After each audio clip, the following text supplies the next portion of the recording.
Welcome to Torque and Horsepower Podcast. I am your host, Alex Stursa. And I'm your co-host, Herbert. And I'm Shawn Natenstedt. Shawn N. Shawn N. Yeah, as Herbert likes Shawn to call him. Yeah. Shawn N. Shawn Natenstedt.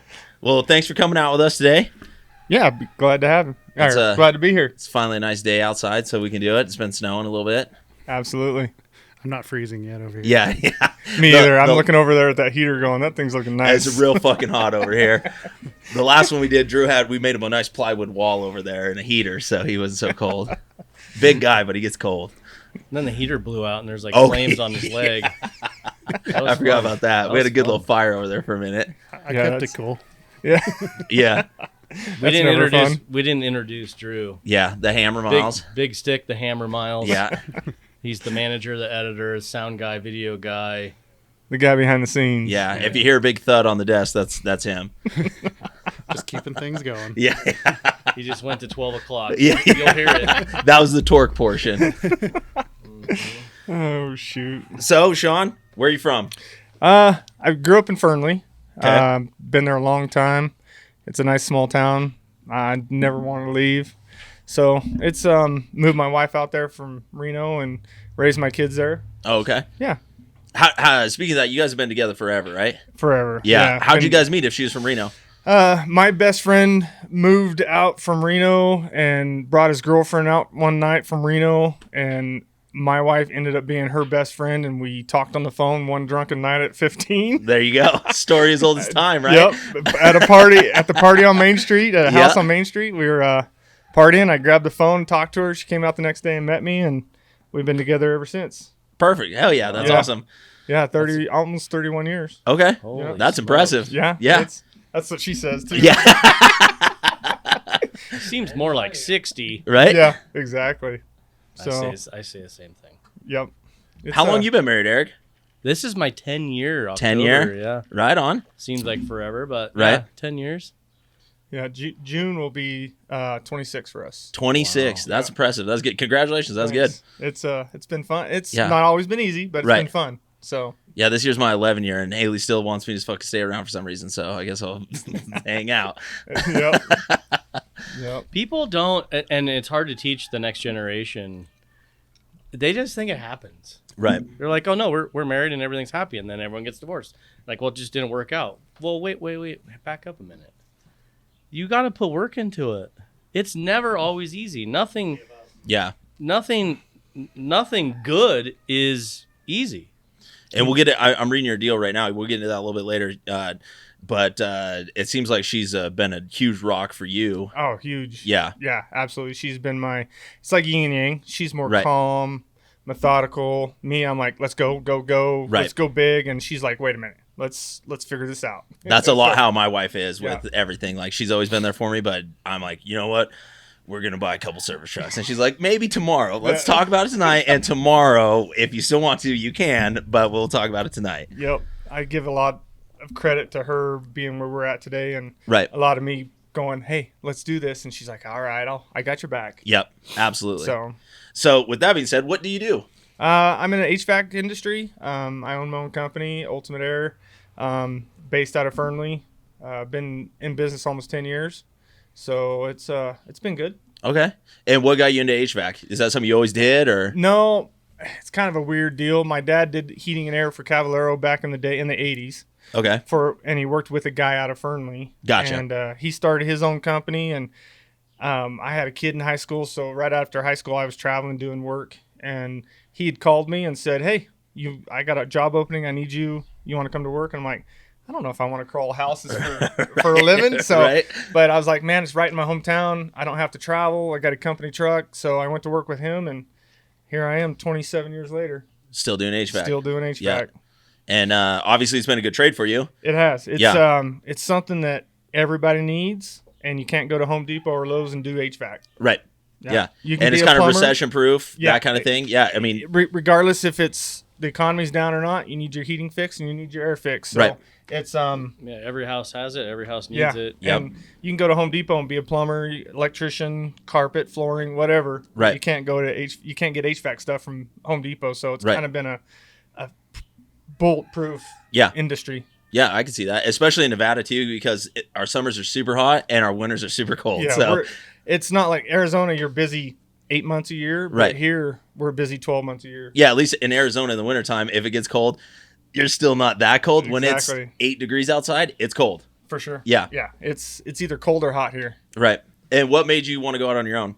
I worked for 11 years for that company, and then I went to a commercial deal where I took care of 13 commercial properties, and management moved around, and I didn't like it, so I handed in my keys and came home to my wife. Here we are. She supported me. Yeah. Here we are. I just said we're starting our own company, and it was a talk long before I did it. Just Right. never had the balls to step out from a salary job, and I just didn't like where I was at, so we stepped out and did it. It's a tough deal making that leap, but back when I did it, one of the times I did it, it was like she asked me, "Why'd you quit?" And I said, "Because I'm spending most of my life building your business. Right. I could take the same energy and build my own." 100%. I wasn't building their business, but I was taking care of everything, and 24-hour call. I was like the only HVAC guy for the company, and 13 properties. I was just like always on the go, and I could do it for myself. Right. So It's the same on-call hours. yeah, absolutely. We're not 24/7. We were at the beginning because we needed to build our Right. You need customer the business. base. Yeah. We go when they want us to, but if it's at midnight, you can wait till morning Yeah. time. I'll see you in the morning. Yeah. if Light a it's candle. if it's 8 o'clock at night, we'll go fix it. But if it's midnight, 1 o'clock, we'll Right. see you in the morning. Yeah. There's this trick where you take a tea light candle and a clay pot, Yep. like put that in your somewhere where you won't burn the house down, and you'll be fine. We'll clean it. Well, you can put it on your deck and it won't burn down. Yeah, exactly. Good Lord. Yeah. So what to start out, how did you get customers when you first left? Were you doing housing? I've been in Fernley for 30 something years. Right. I did HVAC. I've been doing HVAC in Fernley for 27. So I was doing side work. Well, I don't like side work now, but Right. I was doing Fuck those guys, dude. yeah, I was doing side work when I left the other company, and I ran that other company, so I was kind of like the head of that company. I saw the customers, I dealt with contractors, and then going out on my own, I already had that customer base or people knowing of me. Right. And Facebook is powerful. Yeah. Facebook was huge for us, still is huge for us. So just slowly getting the word out, Google reviews, that kind of stuff, got us going. Okay. I can see that. And especially now, like even when, we have our local groups or whatever for Fernley, and as soon as anybody has an HVAC question, you guys are the first ones that pop up instantly, and 30 people all say the exact same thing. So that's a fucking great thing. We're though. super grateful for that. But on the other hand, we work hard at that. Oh So yeah, for sure. It's kind of, we're grateful, but we put in the effort. Right. So it's And then it's how been many fun. of you? How many employees do you have with you? Just me and another guy right now. Okay. We had another guy, but he moved on to a different state, and then we hear a couple guys filter in, filter out. Right. It's hard to find good help in the trades. Oh, Right. Man. Yeah. You're going to find someone that wants to work. Yeah, it show up on I'll time. pay you whatever you want if Yeah. you show up and work. Right. I've tried that, and it's just not enough. I don't know if it's lack of desire or they work for a week and got enough money to get them by for another week or what. But No, it's like I can't. Money still motivates me, right? Oh, 100%. Yeah. Me. And I'll sell something cheap to sell it. Yeah. Right. Right? Like, no, I guess we'll do it for that price because I want the business.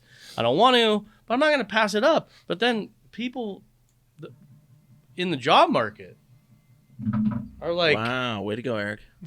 it was on silent, but if I It's rated not. the bar, It's vibrating. I rated the That bar. wasn't his phone. But people show up and it's like, so money isn't going to motivate you, and I can't get you to show up Right. like at 8:45. Yeah. That's too early for you. Just like Yep. we were talking about earlier, buying that race car stuff and then selling it just to make a couple bucks. Right.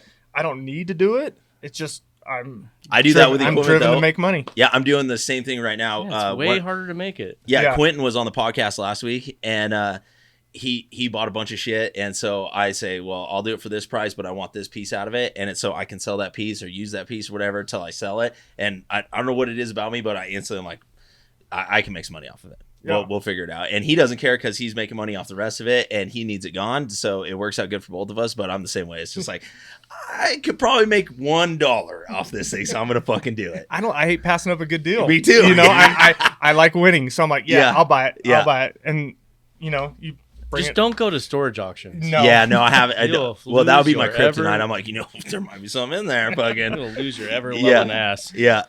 Alex Yeah. Stursa, they having a garage sale. I got 445 records. Like, I don't have a fucking record player. Yeah, I do have a record player actually. My wife Do you? got it for me, for birthday, and it's been my kids love it because they get to actually do it, so that's fun. But yeah, the record thing, it's not really easy to skip. Yeah. Song, yeah, like I don't like this song. Like, well, I guess you gotta let it play out. yeah, exactly. Like Harvey, don't touch it. Yep. Nice Yep. thing about HVAC, I am shocked at how many jobs they want to do virtual now. Really? Doctor, yeah, Sarah, my wife's doing. She's, I guess she volunteered. I don't think they're paying her extra money, but she's working on the team that's developing AI. Hey, don't kick that. Yeah, don't kick that. I can hear it. That's developing. They're developing AI. She's a primary care provider, Right. and they're working on AI to figure stuff out for you. That's wild. And they're like, oh, well, in medicine, the AI is way faster. It can be more efficient, whatever. We're going to eliminate jobs. You're never going to AI. My AC is HVAC. broken. Exactly. That's No. Yeah. we talk about that in our industry in a couple groups I belong to. It's like, no matter what, you have to go to your customer. They're not going to make some AI guy go out and fix your air conditioner. and they So- can't bring Right. it in. You're like, hold up your phone to your thermostat. Yep. Yeah. It looks like it's 93 in your house. Yeah, Okay. Yeah. We have to send somebody. Right. And I think it's the same thing with our mechanical background. exactly. You can't replace that with, there isn't a smarter technology, and it's all manual, it's physical, and we'll have a job forever. Yeah. Absolutely. That's where the trades are so important. College isn't made for everybody, and you get into a trade or something like that manually you have to do the work. That's important because it's never going to go away. Yeah, I agree. No. And there are young guys out there that want to do it. I've found quite a few of them, but I've also gone through a fucking ton of them. Right. But like my crew right now is really good, and I do have a bunch. I got one older gentleman and then some like medium age guys, and then I have a bunch of young guys that I filtered through a bunch of them, but they do want to do it and they show up every day and they kill it. But you have to find somebody that wants to do it, and it's really hard. That's funny because we were just going through our taxes and everything this last week, and my wife's like, "Hey, we had 7 employees this year, and 3 of them were us, me and my lead guy and my Yeah. wife, and who were the other 4?" Exactly. Yeah. I mean, they just come in and go out. It's pretty sad. Well, and it's hard too. I'm sure you get it way more than like I do as far as like people wanting things. So you need more people. Our biggest thing is like we'll have a mine client or something that they'll say, hey, we need like 4 guys for the rest of the year, blah, blah. So you try and find 4 guys. Well, 2 of them are okay, but they won't show up. 2 of them don't show up. Like it turns into a shit show. Like, yeah, I can find you those guys, but they're not going to be great guys. Right. That's the hard part. But the work's there. It's just finding the people to do the work. And it's like Eric's industry, your industry, my industry. You have to know what you're doing, or it's going to cost you money, or It will cost you a lot of money yes, too. 100%. Yeah. It's not just something you can here scan this across the scanner and check them out. Right. It's a actual something that you have to have common sense. You have to have drive. You got to have motivation. That's tough. It is tough. You don't want to be doing a bunch of rework either. And Exactly. rework's expensive, and you look like a fucking idiot when you do it. It happens, even to me, to all my best guys. Like rework happens. There's no issues with Yeah. that. Callbacks for us are the same thing. It happens. It happens, yeah, absolutely. But when it's a constant thing, that becomes a problem, a Yeah. big problem. Huge problem. Yeah, We wanted to add an employee, and I was like, so I went to school, trade school, after college to just learn engines, and it's still the best school, I think, on the planet. School of Automotive Machinists in Houston, Texas. So it was a bold move. I'm going to hire a guy from that school in Texas. I'm going to pay to move his ass to Reno. I'm going to get him an apartment. I'm going to get him, let him drive my truck for like the I don't know, dually. 3 weeks. I was no, just going to say that. I was The gonna new say, one? goddamn, bud. no. This was years ago. Oh. and like he checked out. He took both programs. Right. Got good grades. Remember my 50 when we bought this house. I had a 1500 Chevy. I don't know if I even knew you then. I had a 1500 Chevy that was jacked up on giant tires with a 5.3. All that truck did was shift gears, and it got terrible gas mileage. But I had to get rid of my diesel because I had a nice big black diesel Chevy, and my wife co-signed on it for me, and it showed up on her credit. And when we had to buy this house, they're like, you got to get her off your truck. I'm like, well, the only way I can get her off my truck is sell it. So I go down to the dealership. I'm like, I need something cheap. And he's like, we got this really nice 1500. I'm like, oh my God. You can't pull a sick whore off a slop jar with that thing. But I'll drive it. Anyway, I gave him the truck to drive for like 3 weeks. And then Bart calls him out. Fucker doesn't have a driver's license. Oh, shit. Like, what the hell? And Bart reamed his ass. Don't you have to get that to hire him? I don't need it. Oh, you don't. Yeah. That's true. Yeah. I don't need it. I guess I mean, it'd probably be worth an ask, but it's hindsight now. I assumed. Right? I assumed. I guess we do because we're mobile. So right. Yeah. Same with me. Yeah. No, I assumed, and Yeah. Bart reamed his ass for not having a driver's license. Anyway, so I hired this guy, and we had a list of all the jobs in the shop. Right. And after about 3 months, we were crossing off things that he couldn't do. Right. So that we could narrow down what he could do. And he started as a machinist, and the damage was about $1,000 a week. Damn. And I was like, dude, Yeah. we're going backwards. Yeah. So I moved him to teardown, Right. which is where you would start if you didn't know anything. Take this apart and wash it. That's Yeah. a pretty easy job. In my business, in everyone's defense, that job is just as important as machining. Right. Because you got to pay attention. If something comes in broken, you better bring it up to the next guy. Otherwise, we're going to machine something and then maybe that guy doesn't catch it. We're going to ship something that's got a crack in it. Right. Right. And it's like, oh, shit. But this guy, he started breaking stuff in teardown. And I was like, oh, no. Oh, no. He was a nice guy, good personality, could talk. I should have put him on sales. Yeah. I should have said, you're going to run the phone now. Yeah. And if you break that, you're fired. But there was so much damage. I was like, dude, you told me you know how to measure. Right. Measure, however my wife says it. He couldn't measure. Like, you went to school for this. Yeah, it's hard. I don't know. We let him go, and he moved to Reno and had a lease on an apartment, and we let him go. I felt bad, but You're a real piece of shit, Eric. yeah. I thought you said these guys were good here. Yeah. No. Well, yeah. The Hammers. He's decent. Yeah. Yeah. No, but I had to. Yeah. Same thing. I hired a not kid trainable. that he had a great resume. He worked at a dealership. He did a good job. Just wanted out of the dealership life is what he said. Blah blah blah. Well, ends up I was looking at my credit card statement at the time, and there was like gas on its way to Vegas, and then there's a hotel in Vegas, and then there's a couple hotel charges in Vegas, a dinner in Vegas, and then gas on the way back from Vegas, and it was on his card. And so I texted him. I was like, "Hey, what the fuck?" And he's like, "Oh, I thought this was our card." I was like, yeah, it is. So you can put diesel fuel in your fucking service truck and like buy things for customers. Not go party. Yeah. And he's like, oh, I misunderstood. I thought that like it was for like us. And You're I was like, yeah, I'll take it out of your check. that's what I said. So I fired him, and then he did workman's comp on me and said that he was fired for fucking. And so I had to send in all my new hire paperwork to workman's comp to say that like fucking no, he wasn't allowed to use his credit card, and he tried to pull that saying that like he was allowed to use his credit card, and it was my fault that he got fired because he was allowed to use it for personal use. Yeah.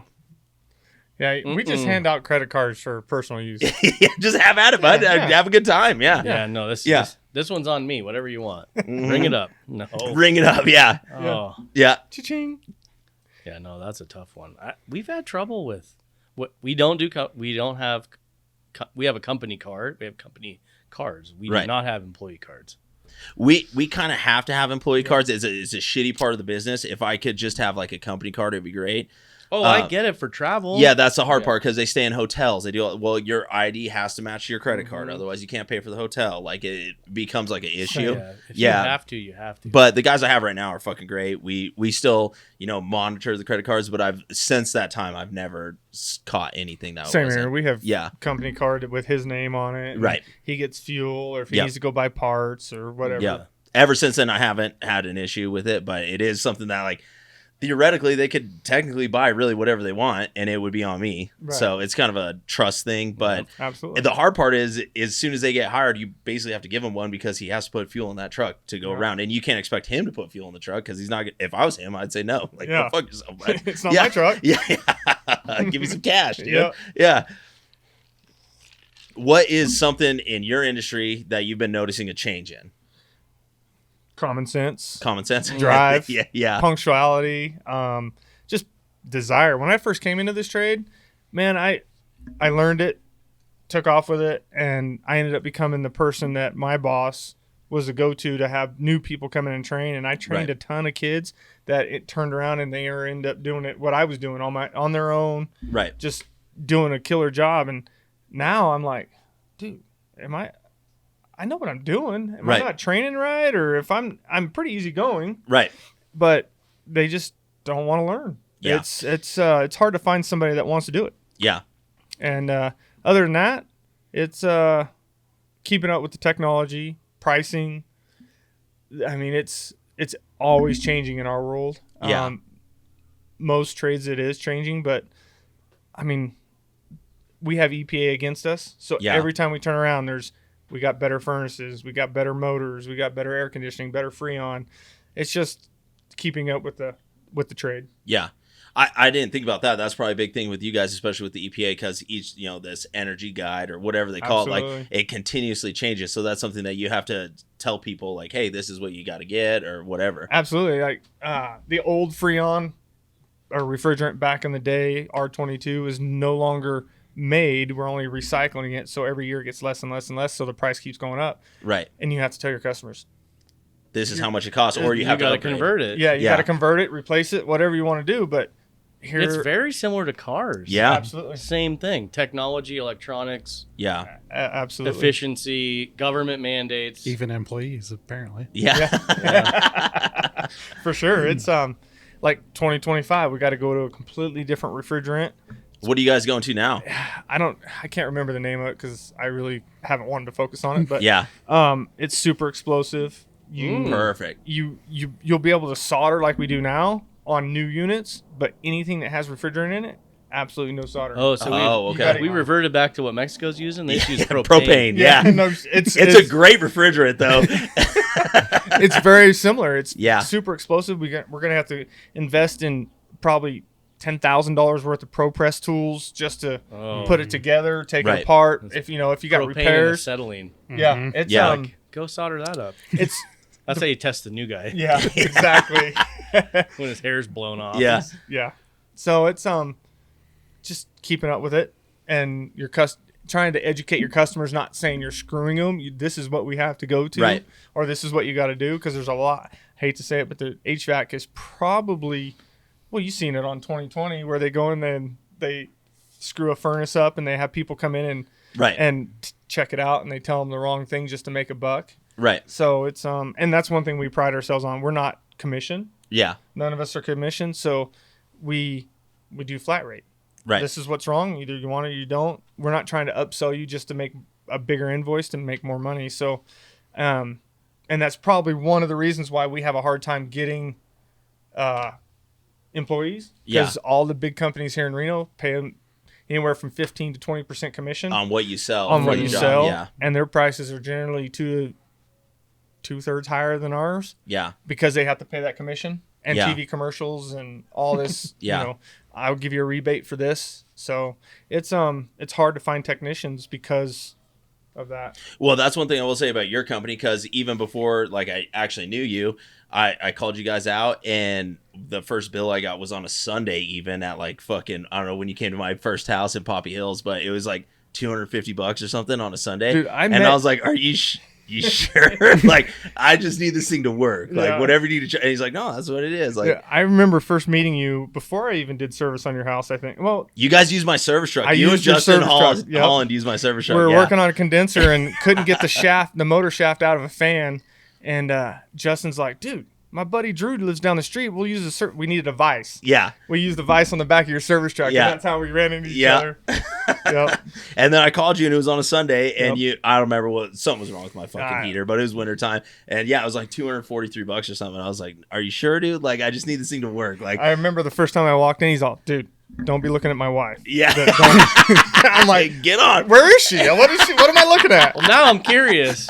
It was Drew. Yeah. It was Drew. Yeah, the whole time it was the hammer. He was hiding in the back. Every time he talks about the smoke hammer, we always talk about Drew. Yeah. So yeah, it's shoot. And then I met Drew through you and the Holland. Yeah. Yep. So and then Send Cut Send I met through the Hollands. Yeah. Do you guys use Send Cut? We do on a few things. Yeah. I'm pretty mechanical. I can I take my material, but they won't do it. So Right. we just have them cut it. I fold it at home on my Yeah. break and everything like that. But we do use them. And then we just did their personal house up on the hill. Oh, okay. We just did some retro new ACs and furnaces for them. And Okay. so it all comes full circle. It's a huge full circle, and it's crazy how small. Even though Reno's like a big town, it's very small. Very small. Yeah. Yeah. So I get calls all the time for like skid steers and shit, and like the most random shit. They're like, "Hey, you know this person, this person." I'm like, "Well, we actually don't work on this. Call this guy." Like, and they're like, "Oh, are you sure? They said you could do it." I was like, "Well, we don't work on those." Like, people do that to us all the Yeah. time, and I'm like, I don't sell parts. Sorry. that's the thing with me too. And yeah. but I appreciate the referral. Yeah. I mean, I don't tell them don't refer me because the one time you tell them not to, they're gonna Right. you're Yeah. gonna miss a sale. So referrals are huge. Yeah. I'm sure, especially in your business too, dealing with like my worst nightmare is homeowners. Oh. Which I'm sure you're probably similar situation, but Yeah. like I hate the guy that has a skid steer and he's like, this thing's gonna be $500 to fix. And it's my customers that it's 50 grand, a month. No problem, they'll fucking pay it. Yeah. But the one guy who's got $500 a month, he's like, well, this is my last $500, and it's one of those things. Like It's a little different. tough. It's tough because I deal with commercial Right. and residential, and some of our customers are like, I don't care, I want to be comfortable. Yeah, And some customers, you understand, it's expensive to run. it a is business. expensive. Yeah, And you tell them what we charge an hour, and they're like, man, I wish I could take that home an hour. And I'm like, I well, don't take it home. We really Yeah, I don't don't take take, it home. that home an Yeah. hour. We got to pay for the truck, the it's like a- lights. right. When it's all done, it's like $11. Yeah. Worked an 80-hour week this week, honey. Nothing's How much- more how much you depressing make? than Like giving 70? out W-2s to your employees, and I'm like, wow, Yeah. this is working out great for me. Absolutely. Yeah, And they look at us like, oh, you guys are making all the money. Well, right, we do a little different stuff than you, but right. we're putting up with a lot of headache too. And when this goes under, you're just gonna go to fucking Cashman or Komatsu or whatever for me and get another job. I lose my fucking house. Yeah. So yeah, it's Exactly. kind of a big deal. Yeah.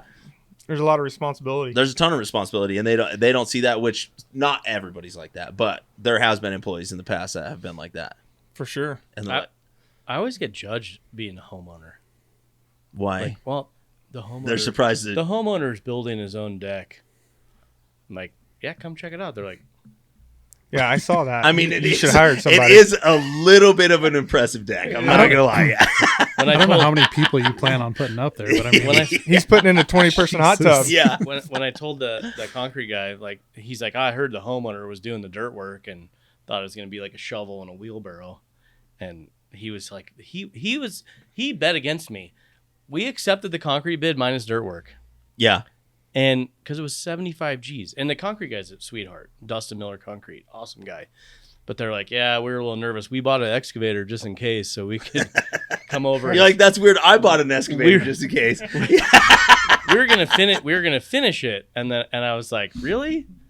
Is it that bad when you go to a homeowner's house? He's like, Absolutely. you have no Dude. idea. Yeah. And then he comes over here and I have a excavator, a skid steer, and a sheep's foot remote control. Yeah. To compact all the dirt. And he's like, oh, never mind. You know how many homeowners call us and say, well, YouTube said it was this. Oh, I And- bet. Yeah. Oh man, it's those are fun. Yeah.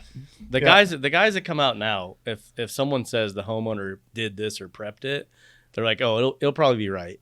Right. But it never happens, I guess. Yeah. No, it never happens. Well, we get the same thing. Like, well, I think this is the problem. And you're like, well, probably not, but I'll come take a look. Yeah. My wife listens to it every day. Oh, I bet, They yeah. call her and be like, yeah, my furnace isn't working, or my AC's working, and I think it's this. I looked at YouTube and this, and my wife It said, needs a well, new igniter. Yeah, exactly. Yeah. That's the go-to is the igniter. And the thermostat. The thermostat it doesn't respond. The thermostat's broken. You're like, how's your power bill looking? Yeah. Did you pay it 2 months ago? The first thing I always say when she answers the phone, she's like, hello, and does her whole ultimate air thing. I'm like, hey, it's Alex Stursa. And she's like, oh, how you doing? I'm like, my heater's not working. Just send somebody out, whatever it is. Fucking make. This is not my forte. Like, it's supposed to make heat. It doesn't. I called somebody. Like that. That's the end of that right there. That's what I do with my big truck. Yeah. There you go. Yeah. There's a check engine light. I need it fixed. Yeah. Something happened. It's not right. Yeah. That's all I need to know. I just want to get in and push the pedal. That's all I want to do. That's how I'm with my heat and AC. If I get home and it doesn't work, call somebody who knows what the fuck is happening because it's not this guy. Like, so you guys stay in your lane, and that's not my lane. Who does smoke detectors? Electricians? No? Who? Handyman? No. Like the new. So there's this new. I don't know if it's a new code. I'm gonna have to Google it now because I didn't know. Like, you got to have all these smoke detectors in your house. Yeah. That's code. And they all have to be wired together on the same circuit. Yep. Yeah. So when one goes off, they all talk to each other. So you guys know about... I did not know I about just this. know that my house does that. So I learned this morning, and I was like, okay, so there's a smoke detector in the hallway that has 110 to it. Well, it's not 110, but it has Romex going to it. Right. It doesn't fucking work. And he's like, yeah, all this has to be tied in. So I'm like, well, okay... Hey, electrician guy, hired an electrician. Yeah. Like, that's not on his plan. It's not in his wheelhouse. I'm like, well, no, that's an electrician's job. Who's going to wire it? So I need to call the electrician and go, hey, here's the code after I look it up. Like, you guys got to wire all the fire smoke. Isn't it like 24 volt DC or something? No, like that, it's 110. Oh, it is 110. Yeah. It runs off a 9-volt battery for backup. So if you lose power, they still go off. But if you push one button and it beeps twice, you'll start hearing all of them going off. That's your doorbell I'm thinking of. Yeah, that's doorbell. DC. Yes. Well, the door, I put one of those, this is why I shouldn't do this shit, dude. Like, homeowner thing is not my thing, dude. Like, I'm not good at it. You're you that got a 110 guy. doorbell? I am, yeah. No, I put a fucking Ring doorbell on my house, but you got to change, like, the circuit in the fucking actual doorbell on the side of your house. And I go up there and I thought I fucking undid the right breaker and I didn't. And I shocked the shit out of myself. I was like, God damn it. And he was like, I told you we should have called somebody. I was like, whatever. We're already at this point. I'll figure it out. But yeah, the Ring doorbell sticking got your me. tongue on a 9-volt. That's what it was. Yeah, it wasn't bad, but it like scared me a little bit. I was like, oh shit. Yeah. That's why I like 12 and 24 volt DC, dude. You don't even feel it. Yeah, the only reason I knew they were all tied together is we had a scare at my house with fire, the Tesla battery going off. No, it was something else. Oh, was it? Started setting all the alarms off in the house. I was like, how the hell does this work? Yeah. It ended up just being a false detector, but it kept setting off all of them. Okay, that makes sense. What the hell is going on? Yeah. Well, then I'm going to ask the electrician, hey, I think that's on your list. Yeah. We do a ton of custom homes and a lot of track homes, and that is an electrician's wheelhouse. That's where they got to wire it in. They got to supply them. I might have got bullshitted on that deal. Probably because he doesn't want to do them. He's probably like, fuck this guy. He's like, I'm so tired of coming over here. Yeah, they don't ask like, hey, did the homeowner prep it? Right. Because they know like we could do it right. They just ask, where are the dogs? Yeah. That's the first thing I ask. I got bit in the ass a couple years ago. Where are the dogs? Oh, yeah, you probably deal with dogs. Oh, dude. That's one thing I don't have to worry about. But yeah, I walked out back. She told me every dog inside and cat and bird or whatever it was inside. And I walked around the backyard because she wasn't home. And there was a dog on a chain. Holy smokes. Now I'm like, is there any dogs in the laundry room? Is there any dogs in the backyard? Yeah. It's get bit. No, that's no fun. No, not at all. Speaking on when you said Drew caught on fire because of the little heater because he's being a pussy. Yeah. We built that new shop at the house and we didn't have a heater in yet. We had a mushroom heater, and I layer up long johns, long sleeve, thermal insulated pants, and I was standing there talking to the guys one morning just by the heater because I was cold, and all of a sudden I was like, "What the hell, dude?" Dude, I was on fire. Oh. The mushroom heater caught me on fire, and I look like a panicked woman, man. Oh, I bet. Dude, I finally had to get on the ground, and my guys jumped on me and put it out. Dude, I had Stop, drop, and roll. Yeah, exactly. And they laughed at me when they first saw it, and I'm like, dude, this ain't funny. Get to move the shit. Yeah. And I had burns from my ass cheek to the bottom of my knee. I was like, oh man. And I drop my drawers, and my employee calls my wife. She says, "Dude, you need to come outside. Sean hurt himself." Burned. Yeah. And I'm walking out of the shop with my undies on, with my pants around my legs. She's like, "What the fuck are you doing?" Yeah, so just caught on fire. I'm on fire. It's Tuesday. Yeah. Yeah. We need some burn cream. Yeah. Yep. The guys won't put it on me. Yeah, that was fun. What's as far as HVAC goes, what's kind of your bread and butter? Is it like new builds, commercial, or is it the daily call out thing? It's all bread and butter because it's all Yeah. butter. I would say service replacements, because you get to talk to the homeowners, Right. You create a relationship. New builds, they build so many of them. You got to cut your prices down so cheap that Right. it's That makes sense. I call it busy work because it just Right. keeps us busy. But I prefer the customer base, Yeah. service change outs because I like to make people happy. So Yeah. new builds, you don't get to make them happy. No. I mean, 'Cause they you don't care, ever, right? You don't ever see them. Yeah. So they don't even know what's in their house because they didn't pay for it per se, or Right. They did, Talk but to they them. didn't see you do Right. it. Yeah. It's So- just done when they get there. I like the custom homes, the service, Yeah. that kind of stuff because I deal on custom homes. We deal with the homeowner a little bit, not much, Yeah. but it's customer base. I like dealing with the customers. Yeah. Yeah. My wife gets, like you were talking about on Facebook, Ultimate Air. Yeah. My wife's like, "Oh, Sean came and saved me. Oh Yeah. my God." What about me in the office, bitch? Yeah. I'll have to say that next time. Yeah. Yeah, next time. Yeah, I'll say that. Yeah. I always like, call Sean. He'll fucking save you. Yeah. Not if there's a fire, apparently. but Yeah. No. If there's fire, I'm scared. Yeah. But yeah, it's I just like talking to customers. Yeah. Customers it's rewarding, I guess, to see a smile on their face. Yeah. Like you deal with customers. "Oh, my car runs badass," or it's just That's 50-50. yeah. Sometimes it's easier if they send it, mail it in, and we mail it back. Yeah. Yeah. Those are DIY installers. Yeah. Those Because are, you guys don't do any installs or no takeouts, right? They have to bring you the We do engine. not work on cars, and Yeah. that's as advertised. We don't work on cars. Used to work with Tony Hughes and Augie, and I've worked with all of them. dude, I used to have Augie do my engine, or not build them, but he did all the Machine machine 'em, work, yeah. balancing. Tony Hughes did some sleeve work for me.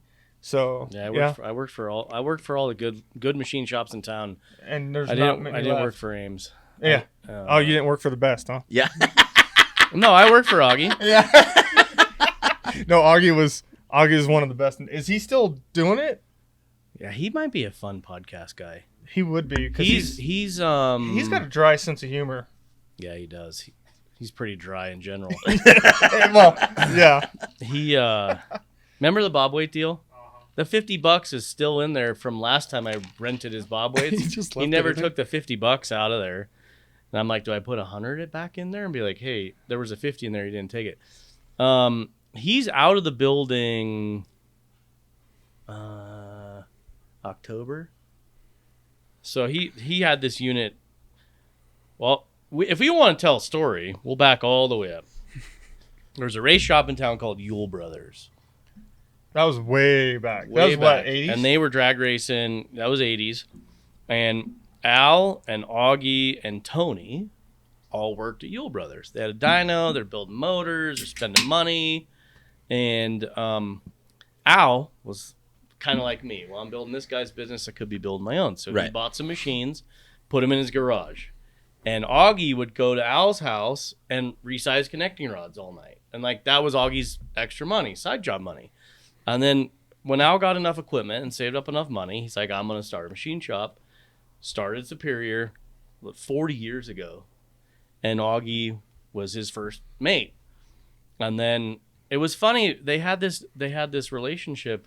Al was the sales guy. Al was the phone guy. Al was the bullshitter. Al was the parts guy. Al was the invoicing guy. Right. And Augie was the worker. Al was a really good machinist. There was a lot of stuff he was good at. He did all the balancing.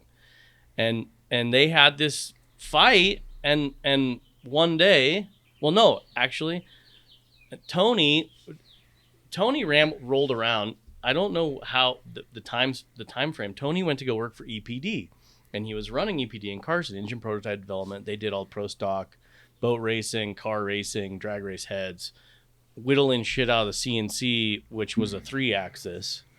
and Dan Brewer worked there with Tony. My favorite Dan. Yep. He's a sweetheart. And so somehow Tony ended up at Superior.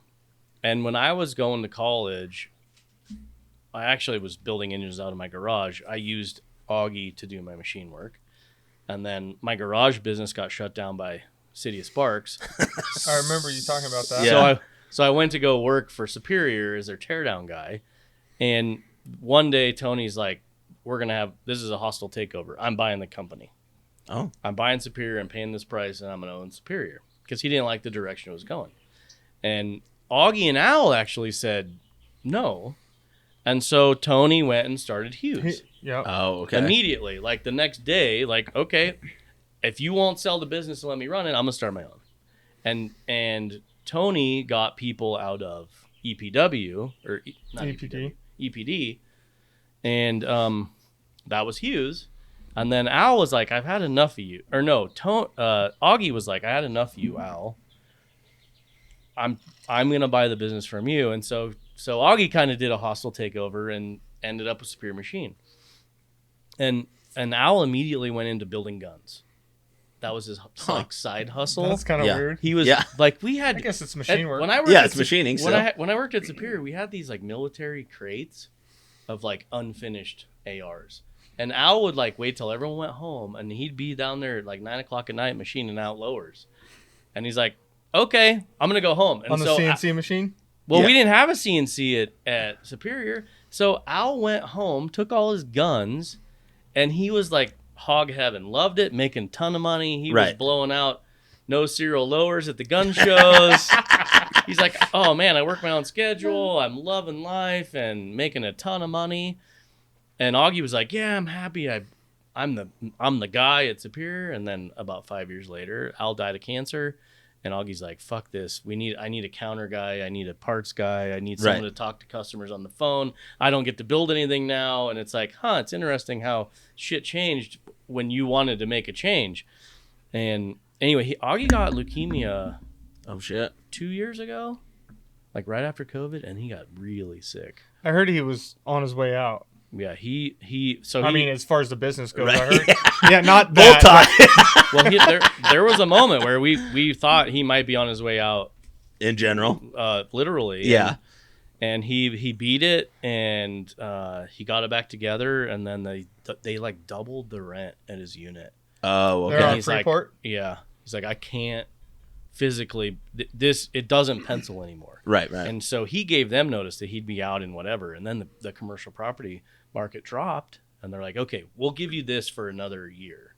And so he re-signed, I think, an 18-month lease, and he's like, this time it's for real. I'm out for real, because his girlfriend, I don't know why they haven't got married. She's a sweetheart. She makes a good living, and he doesn't really need to work. He needs to go enjoy what he has left, because he's technically in remission. So that's his plan. He'll be out in I don't know, I think October. Don't quote me.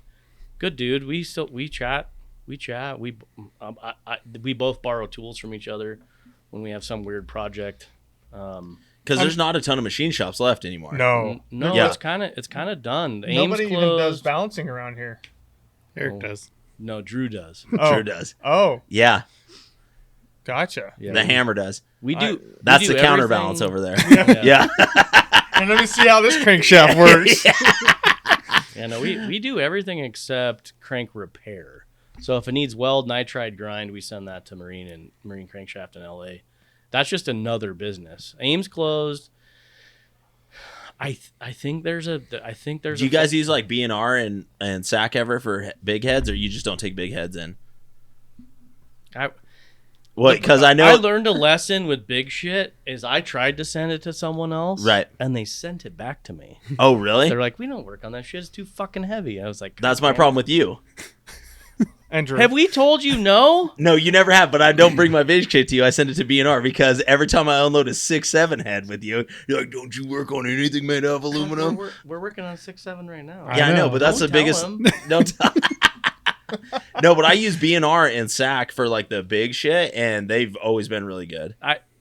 It doesn't hurt my feelings. Yeah, but it's hurt one of my those. feelings. It's not you don't send it to them for your work. You send them a head, and they send you another head back. It's one of those kind of places. Like you don't send them your head, and it's just an exchange. It'd be different if we were a production shop where we were set up just to do diesel, right? And that's what they do. That's the thing. Yeah, had some on the shelf, and then like I'd have a different opinion, and there's probably money there. I just don't get excited about it. Right. I want to make something cool. I want to make something new, better. No, you just got to do OEM and then send it back to me. I remember you guys talking about that. Yeah. Yeah, he don't do anything. No, he doesn't love it. Yeah. Shelf. He's like, I'm gonna make it just a tad bit better. Yeah. Yeah, we got a 6.7 in for a service truck, and I was like, oh, for a service truck? Yeah. Who brought it in? My contractor. Oh, really? Yeah, Ross Miller PEC Construction. Yeah. And we're still trying to do all the nice stuff to it. Oh, really? Yeah, I'm like, he's like, I'm like, what's our budget? And he's like, well, a reman from Cummins is like $8,800. I said, so we're going to be at least $10,000, and it's not going to be stock. Yeah. He's like, well, it's just a service truck. I'm like, I don't care. Just tell him you remember what my house price was supposed to be? You remember that? Oh, wait. Ed's already here, bud. It's going to be $12,000. Yeah. I'm like, we're going to put ARP hardware in it. Yeah. I don't care. It's not going to make any more power, but that's what we're going to do. Yeah. And he was fine with it. He was Yeah. fine with it. I rolled by him like, we're going to do a stage 1 cam because I can't get an OE grind right now. And Dan's going to put some nice valves and guides in it, and then we'll upgrade the springs. And My favorite part about Dan is I feel like even when we had my boat motor in there, the dude doesn't get excited about anything. It was the most average day in his life. Like I was so stoked when this thing was on the dyno and it's just making fucking ripper passes, and he's like, sounds like it's running fat, and just walks out. I was like, oh, I'll go fuck myself. He's just in his Nike New Balances, and he just fucking walks New Balances, out. were they Velcro? Yeah, they were. Like it was the most amazing thing ever. He just was like the most unimpressed I've ever seen anybody. I was so excited. That's funny. he wears real work boots. When? No, he Steel-toed New always Balances. does. Oh, does he? Yeah, he's got the ones that's got the cover flap over the top. Oh, the flap, the composite toe over the top. No, No, he's got covers the leather cover over the top, huh? Yeah, that covers Oh, all the shit. laces and everything. Yeah. So when you grind, it doesn't kill the laces. Yeah, just in Yep. case you get into some sparky situations. Yeah. He has a well, it's actually for porting, but he wears good boots. When you pour aluminum, it makes a million aluminum splinters. Oh, I bet. Yeah. And when they get through the laces, they find your foot, and you're like, they don't stick in your foot. It just hurts. So that keeps the shit out of the laces. What's a carburetor dude in Sun Valley? Bob Oliver. Bob man. Oliver. He's the best. Yeah. That's the the shit. most carburetor guy I've ever met in my entire life. He's been- so good at Yeah, it. He's he been is. building my carburetors for shit since '98, Yeah. and my wife worked for him for 3 years. Oh, okay. Yep. Yeah, he's when we- legit. He is. Because he built the carbs on my boat and Austin's boat, and when we went to pick him up, it's just like, God damn, dude. He's a wealth of knowledge. Yeah. Man. He is. As soon as it started, it was perfect. Yeah, they're perfect. And Austin's Absolutely. boat too. He never even saw Austin's boat. We just told him what was done to his flat bottom, and he's like, all right. And he just builds the carbs and the Dude, fucking thing runs. that dude is badass. Yeah. In fact, we were working on a little 4-cylinder Pinto last night. The 4-cylinder we got with that money deal that I bought, and turnkey. So we look at the carburetor. I want to look at the jets, and I'm like, holy shit, this thing's an alcohol carburetor. Right. So I text Bob, because me and Bob are good. We've been friends forever, and I'm like, hey, it's got 132 jets. This is an alcohol carburetor. He's like, well, if it's got 100 in the power valve, it could be a 140. Yeah. But if it's got 140 channel in the power valve, it's probably 98. I'm like, what the fuck, dude? Yeah. I'll bring it to you. Let me check it out, man. But he's dude. We go to the racetrack, he's and golden. everybody's like, hey, Missy, will you come work on my carburetor? She's like, I don't want nothing to do with that. Nope. Yeah. Nope. I don't want to be responsible. Nope. Yeah, we got this turbo motor Volkswagen in, and the guy's on a budget. Right. So he bought this used package off a guy for a ton of money. And this is a Volkswagen. It's 2.2 liters. Right. And this package came with a 750 mechanical secondary. And I'm like, What? this thing is not gonna run. And On a no, I got it. It was in the kit. This was on a turbo engine. It doesn't matter. It's not gonna work. Right. So we flogged this thing on the dyno, and it's shooting ducks, smoking up the dyno room, black smoke. We'll make a pull. So I'm like, go get this is dumb. Call Bob Oliver, have him build you a carburetor. We'll be done. Oh, I can't afford it. Okay. Got another carburetor. Oh no, this guy's drag racing another 750 double pumper vacuum secondary. All right, let's put this thing on there.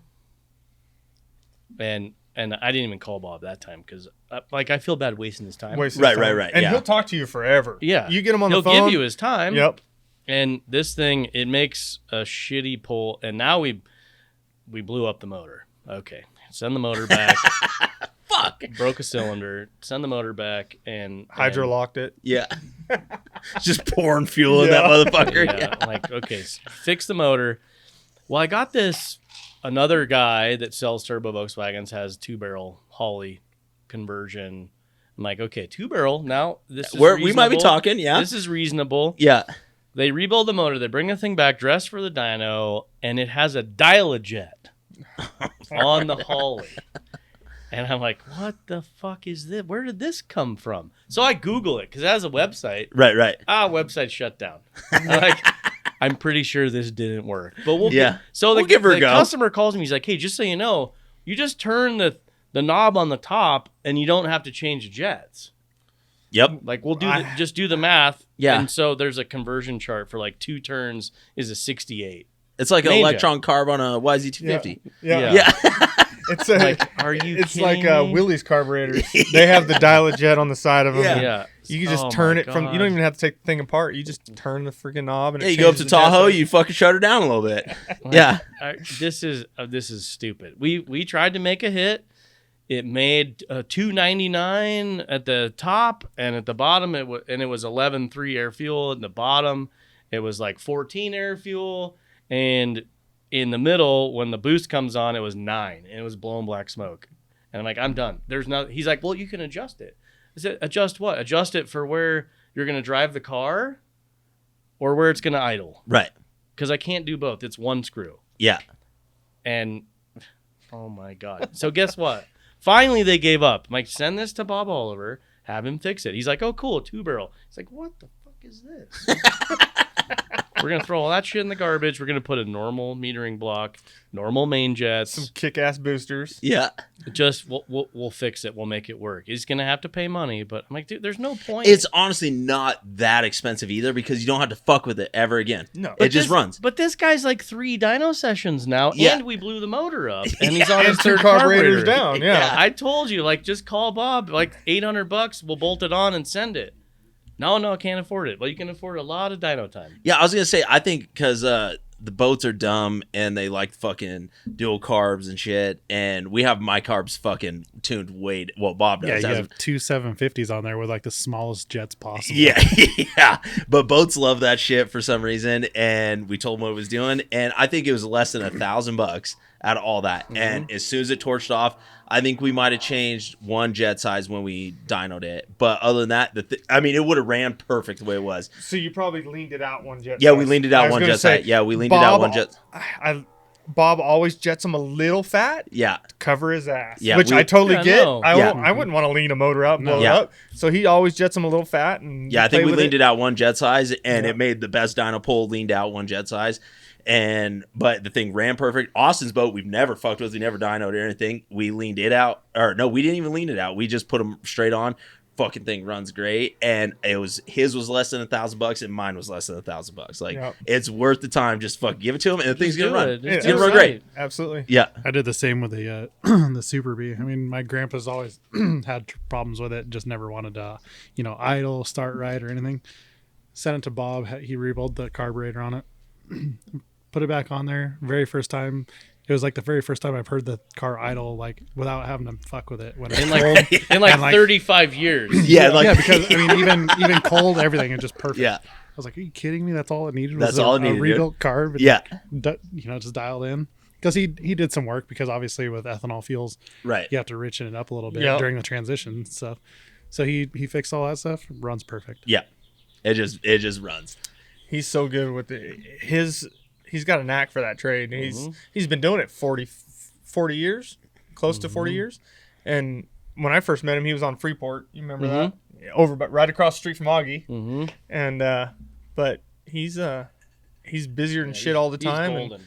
yeah, he used to be by himself forever, and then now he's got like 3 employees, and his wife works for him now, and or with him part time, and he's kicking ass. Always busy.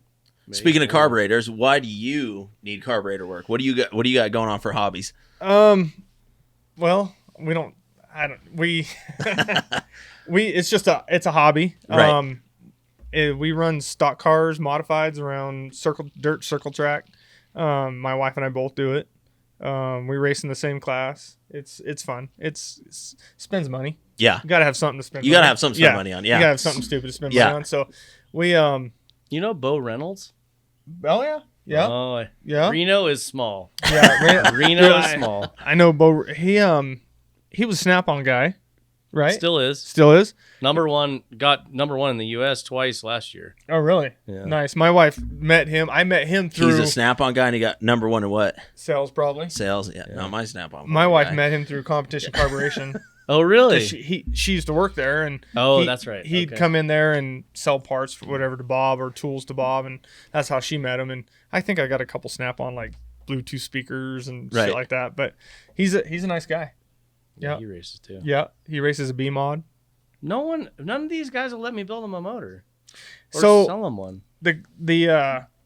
We run a class. I used to build all my own stuff. I used to have Augie build my own stuff. It's like 508, 604, 721. 604. I knew one of those numbers would hit. It's a Mexican motor. Yes. I can, but I'm a GM. I'm a bronze GM dealer. I can sell you that motor. Can you? Fuck yeah. Oh fuck, dude. There's a pile in a warehouse in Sac, and they're trying to give them to me because no one's buying them. No shit. Yeah. I just acquired one on that fucking race car deal that I got. Brand new crate motor in the crate. Yeah, I can sell you 604, and we can dial it in on the dyno for you. Yeah.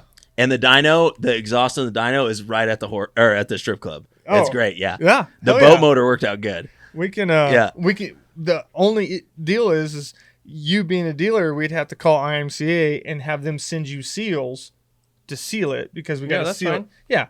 And we could Bo's been wanting me to do that for a long time. He's like, you don't really want to do that. Why not? I know Nick Purdy's wanting to do something like that too because he runs those little sprint cars. Yeah, he runs those tractors. But he's wanting little wheels in the front, big wheels in the back. He's wanting to just Nick get the hates class. Yeah. He's wanting to get the class bigger and stuff and get more people into it. But he's wanting to try to do some LS motor. There's a new. I'll have to Google it. There's a brand. So we're Score, Vora, Snore, best in the desert. No, best in the desert. Yeah. So we can seal those engines, right? And there's a class. There's a trophy truck class and a class 1 class. I think it's 6100. I don't know the number. There's too many numbers. There's a lot of numbers. There's a lot of numbers. There's a lot of classes in dirt track. There's a desert. It was spec. Yeah, it's a factory LS3 525, and now, we were rebuilding when you couldn't get that engine. We were fresh in him. Right. But now there's a brand new motor, and they just started posting it, like 2 days ago. Chevy's gonna do a new spec 525 carbureted, sealed, with the right oil pan, the right rod bolts, a whole bunch of shit. That would be a good target for the sprint car class. Yeah, that'd be sweet. I can't work on it, but I could. There's so many classes in the sprint car class. I could sell it. They got 305. They got injected, 360 injected. They got carburetor, 4412, 4-barrel. I mean, they just need to all go to the one freaking motor and one carburetor and call it good. Right. We're doing Ecotechs for a sprint car class for the Outlaw Mini. I was going to say those are the micro sprints. I don't think it's micro. I thought it was like midgets or something. Midgets. It's a midget. Yeah, because all the Toyotas are like, and Toyotas and Chevys for that class are like 50 to 80 G's. We're building a package for 10, and it's competitive. Right. Yeah. See, that's what I don't remember exactly what class it is, but it's unlimited suspension. But you have to run like a like a Chevy Cruze Crate engine. motor, Yeah, basically in it for a desert, and I think that's gonna be my Oh, next class thing. 10. Class 10. Class yeah. 10, yeah. That's what I want to do. Is I want to do class 10. That's also you could just buy a Razor. I mean, they're basically qualifies as I- class 10. yeah, I know, but the Razor class is so competitive. You want less competitors, so you have a better chance. Yeah. Yeah, if you get third out of 5, it's still third. I know. in our world, it's you see people post about the race. Oh yeah, we finished 5th, but they don't mention that there was only 6 cars on Yeah, the exactly. track, you know? Yeah, And 1 DNF. Yeah. You want to Yeah. race off road? I do want to race off. I think I that's do my too. next step is race off road. I'd yeah. love to do it too. I try to get my wife to because we have Razors, Yeah. built Razors, and I'm like, babe, we could take that 4-seater turbo and turn it in. She's Right. like, sell a fucking race car. Well, you can do it, but you got to sell other toys to do it. Yeah, I hate it when my wife says, I know. Yeah. "What are you gonna get rid of?" I'm like, "What? I wasn't Wasn't planning on it That actually. wasn't part of the plan." That's what she says. What you got to get rid Yeah, of. something Haley's to do like, is something the else." mullet bullet still at the shop? I was like, maybe. I mean, I don't know. I haven't seen it in a while, but yeah, I think it's out there. Yeah.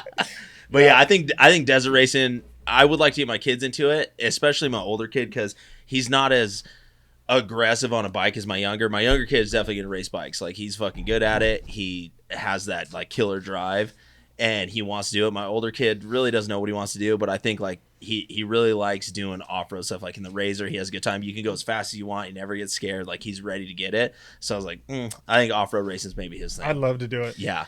Yeah, it's So I'm in, but we're not racing class 10. What class we It's racing? class 1. I don't got that kind of money, dude. I don't have Herbert money. It's the same price. No, The it's not. spec Class class. 1 is not same I think price. spec class Oh, would be the pretty spec. badass. The spec. because I do spec.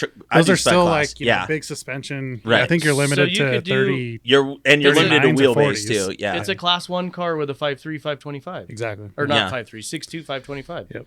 I'm in with that. Sure. Okay, let's do it. Sure, Let's start a team. I'm in dude. with that. All right. let's do it. Let's It's do just- it. Yeah, let's oh, get yeah. it, dude.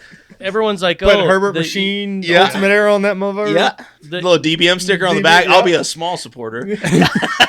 You're like a jockstrap. You're Yeah, just a, yeah, you're I'm just just a there for supporter. support. Yeah, yeah. I don't do the function, but I hang out. Yeah. No doubt. No, we should, dude. That'd be a good time. Class 10 is the same. It's the same money at the end of the day. Is it? Oh my goodness. You can. I have some friends of mine that race side by side on off road. They got like a $250,000 Yeah. side by side. Yeah, and that's I'm the thing. like, That's what I'm saying. It's not. damn. Unlimited suspension Yeah. is unlimited suspension. Right. All the transmissions are the same price. You're going to spend a grip of dough for the tranny. Right. The Ecotech Prepped is the same price as the Crate LS3, but now you can drive the car nice. That's true. There's Yeah. a huge difference between my 200 horsepower won't make it up the hill in the silt, and then you're getting passed by this guy, and he Right. spent the same money. Yeah. Now it is a little bit more. You've got a little more expensive CV and a little bit more expensive transmission, but you're not going to have to service the motor every 1,000 miles unless you Right. suck dirt in it. The shocks are the same price, the brakes are the same price, the tires are the same price. But now the car's not working so hard. Yeah. And if you want to have fun and let our wives drive it, you enter it in Sportsman and Bora Right. and tell them to tear it up. Yeah. And the thing will come back with like you'll have to wash it off with a hose and put it back in the trailer. Right. I would do a spec. Let's do it, Herbert. There's no one here. There's no one here running that in Bora. They're The- doing the spec 6100. classes? Well, they're doing 6100 Yeah. truck in Bora. That's what That'd be Ross perfect. raced. But he did- 6100 would be sweet. He did one year here, and he was like, "There's no competition." Perfect. Like it was him and Sam, Perfect. Yeah. First place. Yeah. This is what I'm It looking was for. like Yeah. him and how you Sam get Sam sponsored. Cochran. Yeah, exactly. And he was like, "There's nothing," and he didn't want to spend the money to go to Mexico 3 times a year. Right. So he was like, "This." It was kind of dumb, but It'd be cool to do some of the BITD races. I mean, isn't it? Well, Vegas to 400 Reno- this rate. This Well, weekend or Vegas something? Reno, we're trying this year. We're going to do it on Brad's old XR650. oh no. Yeah. Oh, shit. So I think Austin, Calladan, and myself, they want me to run the last leg in case we get ran over by a trophy truck. Apparently, I'm the fucking prize. But No, you'll be behind the mm. trophy trucks at that point. You're yeah, good. Yeah. that is a miserable race. We did it 2 years ago in class 10, Oh, did you? Okay. and that was the longest day of my entire life. You're talking about Samco earlier. We were bullshitting. I built my first modified body because before I had brake and everything in Samco's shop. Oh, in their shop. Yeah, in their shop behind Bayshore or the old Bayshore building. The there. old Bayshore building? Yeah. Yeah. Yeah. He'd be a fun guest to have because He would be. He's like building race cars, and then they did like, oh, we're gonna do a run of paella pans because he loves cooking. He's like, we're gonna make these badass stainless steel TIG welded, and everyone else was like, what's that for? But the people that knew were like, oh shit, I'm gonna make paella camping on this giant like $4,000 pan. Right. Yeah, no, he's a cool cat. We do a lot of work. He can barely see over the bar, but he's cool. Yeah. Yeah. Yeah, he's Easy. Easy. We got you propped up on a couple stools there. And Eric's got the small stool and can't touch the ground over here. So I'm sitting on a 7 can't even touch a footrest. bar stool. Yeah, just got little feet dangling. That's why he was kicking the cabinet a minute ago. I just need something to do. Oh man. Yep. The problem with all our industry, and this is everyone here, our industry is all of us grew up having to work on something Right. either for fun or out of necessity. Like we had to work on our car to get to school. Right. Or we had to work on our car to go out on a date. Or we had to fix the dishwasher because like if I didn't fix the dishwasher, I had to wash the dishes by hand. And that was a bullshit job. Right. But like what's wrong with the dishwasher? I don't know. The repairman's not coming on Saturday. I'm taking that sumbitch apart. Yep. Yeah. And I used to get in so much trouble either for leaving tools in the grass, understandable, right? Because if you run over a screwdriver with a lawnmower, it's a problem. Or they get rusty when the sprinklers turn on, or not unplugging the air compressor. And because my dad was always afraid the compressor was going to burn up. And so it'd be like my dad still has that fear to this day. I'm like, we have a really nice compressor in a shop that's set up for it. It's all fucking sweated pipe. Like there's no fucking joints. There's no anything.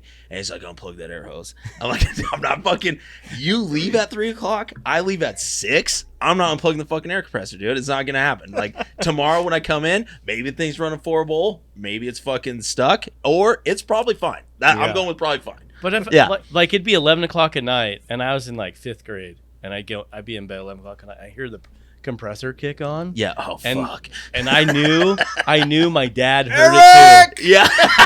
And I was like, fuck. He would ground me out of the garage for a week. Yeah.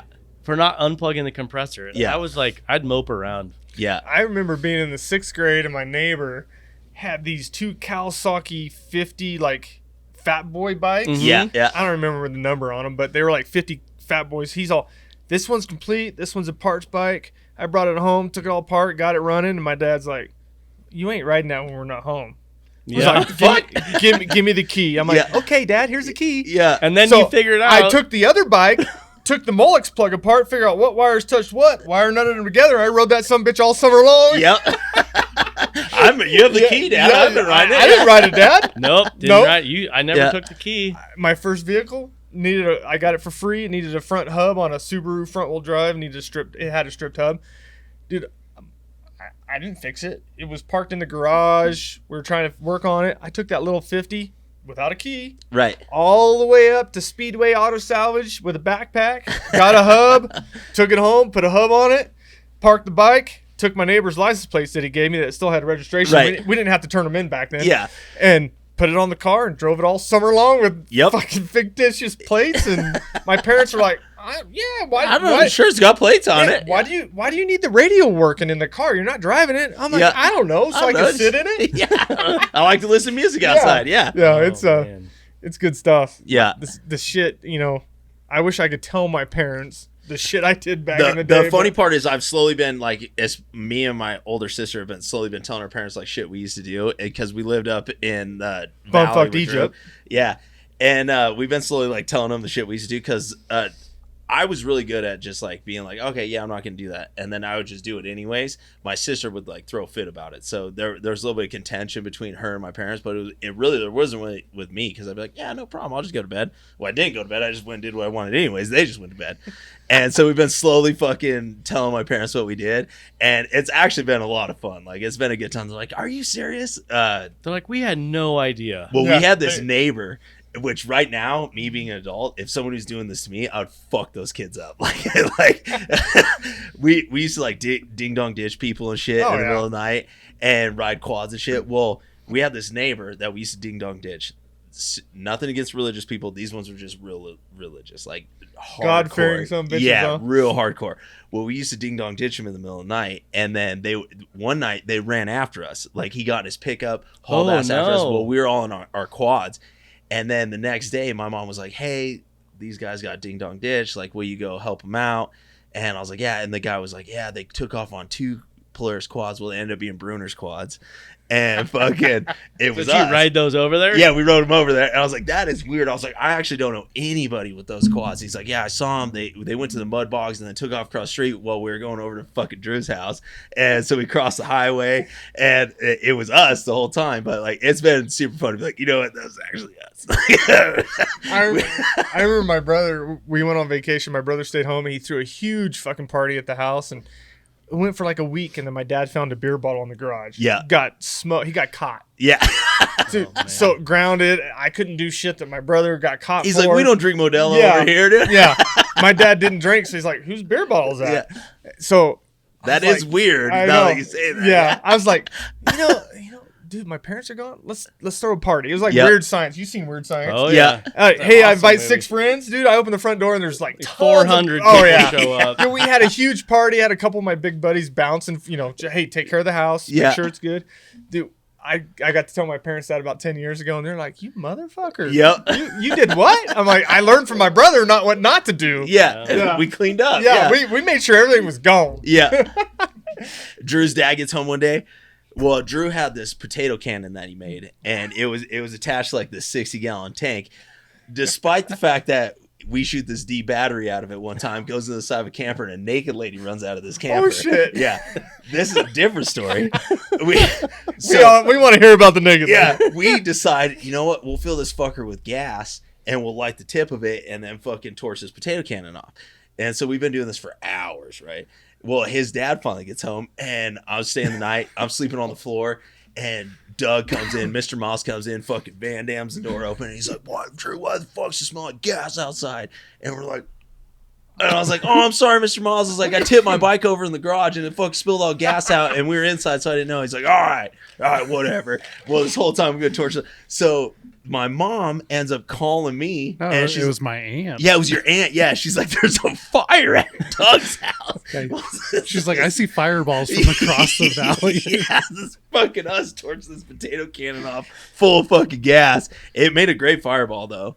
Hell yeah. Yeah, but we Who found did out. make a potato gun back in the day. Yeah, it was great because if you wrap a D battery in enough duct tape and shove it down the potato cannon, it gets it. Well, down the road from Drew's dad's house, they bought the lot and then put a trailer on it, and then this, I don't know, fucking druggie ends up living in this trailer. Yeah, some gypsy ends up fucking taking the trailer over. Well, Drew fucking torches this D battery off this thing, and it fucking goes right to the side of this fucking trailer. And this naked lady goes out, just titties full bore, just fucking, and we're like, oh shit, dude. And she's just running down the road because Drew sent a fucking Duracell D battery to the wall of this fucking fifth wheel. It was a good time up in the valley. Yeah, I can imagine. It's like Yeah. Fernley. Yeah, it was like Nothing else exactly. to do but make your own fun. The only thing that I love about it, though, is I like that my kids are going to grow up there because I want them to have – maybe the fun wasn't the best fun that you could have, maybe the most productive, but we never really got in trouble. Like, we weren't doing anything bad, but we experienced a lot of things. Absolutely. Yeah, it was cool to experience different things and not, like, go out. We rode dirt bikes all the time. My dad got us a sand rail. Drew had the first one. It was powered by a Polaris snowmobile engine. Yeah, which we had to weld the frame together all the time. He got it from the Hollands. I remember you talking about that. Yeah, he got it from the Hollands, and then my dad ended up. He worked with a dude that did Class 11, and he had this. It wasn't a Class 11, but the frame. I can't remember what class it was, but it was like a Kenilworth frame, and it had a. What was it? 1600 VW with a bus tranny. Chenoweth. There you go. Yeah. See, I'm not an off-road guy. Not yet. Not yet. We're fucked. It's like you saying diesel. We're gonna have to make it a 4-seater off-road car, man. Yeah, 4-seater. So we just talk shit the whole time. Yeah, fucking Eric, you're a bitch. You pussy, you can't even reach the pedals. Yeah, he's got the blocks on there. Yeah, we did that. Like we did all kinds of stuff, but it was fun just like going out and like fixing things and doing things. Yep. And I think that's a lot of the reason why we're in the place that we are today, because you just had to like fix things to have fun. That's Yeah. what the next. Yeah. That's what the next generation needs, and it pisses me off. They're like, "Oh, should we bring shop back to high school or middle school?" I had shop in middle school. Right. Wood shop. It was so fucking cool. It was. I yeah. still have my CO2 CO2. powered car. I was just gonna say that. I remember building a CO2 car in 6th grade. Yeah. I still have it. It was the so I used to follow land speed. Back then, to follow land speed, it was in someone's encyclopedia, and it was the goldenrod. And I made this beautiful balsa wood dick and painted it gold. I still have it. It was slow as shit because it was heavy. Right. I still fucking have it. I still have my first Pinewood Derby car that my dad, he was like, "You're going to learn how to use dope." And I was like, Dope. I thought you said no to that. when you went to You got the a mirror, hobby, Dad? Yeah. when you went to the hobby store, You it don't said have a razor blade, do you? it actually said dope on the can, and we had to sand it and paint it and sand it and paint it, and that was like what model airplane.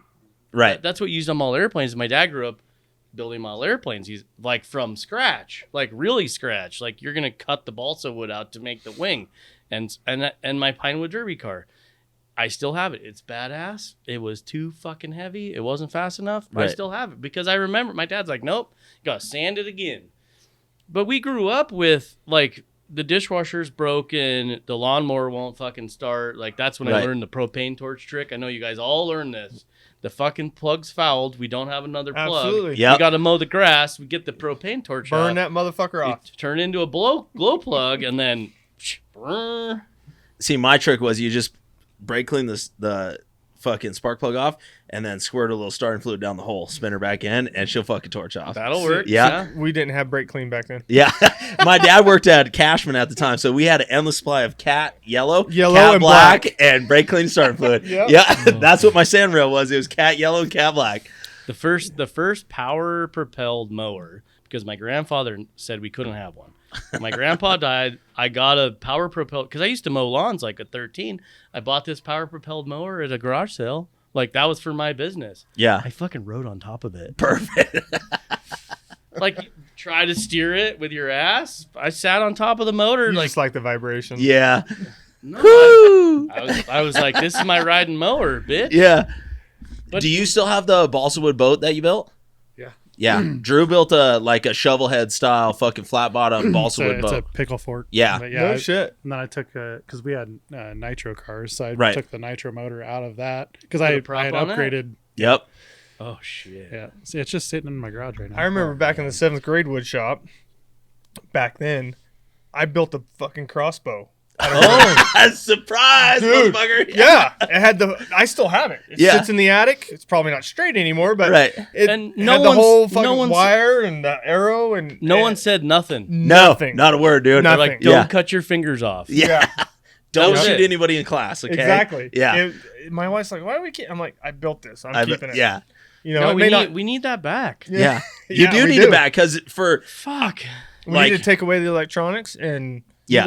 You won't know how shit works if you don't take it apart. Yeah, you gotta take it apart. Sometimes it might not go back together. my but at father least you said took that it was the apart. biggest thing I ever did was I took apart shit and didn't know how to put it back together. Yep. I took apart a phone way like back when I was 6 or 7 and he's like, "It was a good phone, you took it apart and we never got it back together." But that's where you start. But you take you it wanted apart, to you see learn it. like how How does it work? what's inside of that. Yep. Well, and now I get to the point, especially having two little boys, like where my dad got frustrated because I would take tools out of his shit, take stuff apart, and I'm like, oh, no. My oldest does that right now. Like he'll take the batteries, he'll take the motor, he'll take all kinds of shit out of like his RC cars, and he's like, I don't know, Dad, it just doesn't work again. I'm like, fucking, you didn't put the motor back in. Like, of course, Put it back together. You got to fucking push it now. It doesn't have an electric motor. But now seeing it, like I get where he was coming from because like he would get frustrated because he would buy these things and then I would take them apart or whatever. But he never got mad about the situation of me like taking stuff apart. And Drew's dad and my dad, they never like were best friends, but there were a lot of similar people in the fact that like neither one of like we were always up to no good, but nothing ever bad. Like we were just No, it's doing like- something all the time. We were getting, weed eaters to run on nitromethane. Yeah, exactly. Yeah. Yep. Yeah, but we were never doing anything like bad. But they would get frustrated at the fact like we took a bunch of shit that worked and made it not work. But it worked out good for us now. But it was fun because it kept us busy all the time. Absolutely. Yeah. I never got the chance to experience that with my kids because I have both girls. Right. But No, you lock them in their room with like an erector set, no phone, Build a crane, bitch. and like maybe a curling iron. No, a hairdryer that's broken. yeah, Yeah. no shit. I've They'd be like, I've "Dad, just rebuilt buy so me a many new one." goddamn hairdryers. How do you rebuild a hairdryer? So usually it's one wire on the filament that burns up. Oh, okay. You just Yeah. hook it back up and Yeah, It's usually a little one solder wire. and fucking put it back together. I How many blown- hours a day does your hairdryer run? Oh, Your Well, hairdryer? I have girls, 40 so probably 45 like minutes? 14, Yeah, 14 hours. 26 out of the 24, probably somewhere in there. No, he uses it as a heater. You use a hairdryer as a heater? it's a heater and white noise. So when What? this is really revealing for a podcast. If I'm in the bathroom, Yeah. if I got to go take a number 2, so my morning routine is. Hang on. You can't just Excuse shit like me, a normal excuse person. Yeah. No. Like Drew's over there going, "Shit, I just exposed some stuff." We bought a fucking toy hauler because it had a hotel hairdryer in the bathroom. Yeah. That the previous owner installed for his wife. I'm Right. like, we're buying this bitch right now. My wife's like, what? Why? What I'm are you like, doing with the fucking hairdryer? has a hairdryer in there already. So this is what I do. I get up in the morning Yeah. and we have an espresso machine. I go make 2 espresso, milk, microwave 33 seconds, go in the bathroom, turn on the hairdryer, flip through Instagram with the hairdryer blowing on me while I'm drinking my espresso. I leave the hairdryer on, so when I get out of the shower, I'm hairy. It dries my whole body off pretty quick, and it's Yeah. nice in there. It doesn't matter what temperature the house is, it's warm in the bathroom. They have heaters for that. Yeah, just They turn do. it- They do. You're I know building somebody- a whole fucking I was gonna say, castle so if I and go- a deck that you could put my service truck on. Put a fucking heater in there. Yes. So I know somebody could help you out with that. this is what we're doing in the master bath. Yeah. Brone makes a 1500 watt blow In the wall amp. Yeah, Yeah. I'm putting Yep. I'm putting 2 in the bathroom. No shit. Swear So to God. you just have to be like dried The off plumber's after like, you "Hey, shit check or this." what? The plumber's like, hey, check this out. I'm like, oh, can we put 2 of those in? He's like, Yeah. we sure can. We're gonna have to run a separate circuit for it. I'm like, fine, electrician's here, let's do it. Hell yeah. I'm gonna have 2 like boop boop in the bathroom. When we travel, You seem like a when I nightmare go to to the travel. when with. I go to the hotel, I'm like, honey, there's no Yeah. fucking hair dryer. We'll stop for a second. Yeah. We're back from our pee break. I was floating there for a minute. Yeah. I was like, "Whew." And now I'm the center of attention, so we're good now. Yeah. Yeah. Just because I need to be warm. We're past the hot air bathroom hair dryers. We Yeah. can move on from that. We'll move on with we'll go back to your career there. What's been something that's really important to you in your career that you didn't realize before you started your own business? Management, organization, utilizing every bit of inventory you can, no waste. Right. Because waste in inventory is huge. If you don't utilize it, it costs you more as a company to run, and obviously less money they get at the end of the year for Right. bonuses and fun stuff. But it's organization's key, and Yeah. making sure scheduling's good, no wasted trips, that kind of stuff. Right. It's trying to train your employees like, hey, your 3 extra steps cost me a couple extra bucks, so Right. make it worth your while to walk back to the truck. Yep. Well, and that's the thing too that I think before I went out on my own, I didn't realize that there's so many costs associated with running that service truck, which you with your HVAC truck or what you have your own Absolutely. service truck. There's so many costs that you didn't realize that you can cut down if you're conscious of cutting it down. Absolutely. Like, we try to schedule our service calls. My wife's getting familiar with all the ins and outs of the business over the last 8 years. We tried to schedule our service calls. We go to Lovelock, we try to schedule 2 or more Right. in one day, not one each day. Right. We come to Reno, we try to schedule 3 or 4 service calls a day, at the same day. Right. Fernley, I know it's small, but I don't like to go to the golf course 3 times a day. I like Right, to go yeah. to the golf course once Yeah. and then come back to Fernley and do Fernley. Yeah. So, I mean, I know it's only 5 miles away, but it still costs money It still and costs time. money. Yeah. So she's figuring all that out, and it's Right. been great the last couple of years. Just like she's like, oh no, we could squeeze you in here, or you can do it this afternoon, or Right. whatever. So it's organization, utilizing the time, that kind Yeah. of stuff is very important. Absolutely. And that's you guys maybe not have the similar thing, but I'm sure you guys try to schedule your stuff so that it's in accordance with other things. So you don't just have one random thing that pops up and that you have to change everything for. Yeah, no, that's the downside. I look forward to. We're gonna CNC port like a pallet of heads, and they're the same thing. Awesome, We're making money on Yeah, that. because you don't have to change anything, right? Yeah. Generally, though, it's like we're gonna do Vipers, then we're gonna do Subarus, then we're gonna do an LS, then someone will bring in an SB2 for repair, and it's like, What the fuck? Lately, it's been block work. We got a bunch of sleeve jobs in, and then we got this vintage Cosworth big bore deal, and the block is priceless. Right. So Because you can't get another one. like what you would normally do is digitize it and run it, but no, we're babysitting the machine, Right. because we can't fix it. Right. So like that job is. It's been 2 weeks. We had to make centering rings for it, but same as the Lamborghini Mira. I don't even know how to say it, but So when man. you do Lamborghini's enough. Yeah. When you do something like that, when you have to make center rings and shit like that, is that something cost that you pass on to the customer? Or Oh is yeah, that- no, totally. Okay. I mean, it's centering rings are like 200-ish. But that's something that you charge them for. Like, hey, Oh, we don't yeah, have the no, tooling for it. This you- is something you have to pay for. You don't get those blocks in very often. No, So, like, no. I'll use it on the next one. Yeah. No, but we effed ourselves on that deal because the guy's like, okay, now that you've digitized the block and you have centering rings, Right. we'll send you more. And I was like, gosh, Fuck. I don't want to do more of them. You charge him for the centering rings again. Yeah.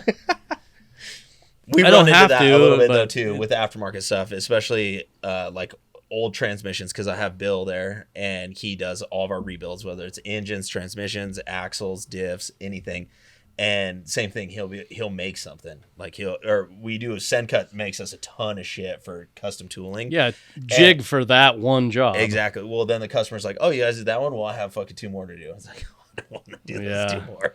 I mean, if you want to make money, you want to do the same thing every Right. day, because then you can be efficient. That It's gets hard, boring, though. It's hard. Yeah. It does get boring, but I like making the easy money. Right. But usually it's half the stuff we do is probably a one-off. You know, we made a.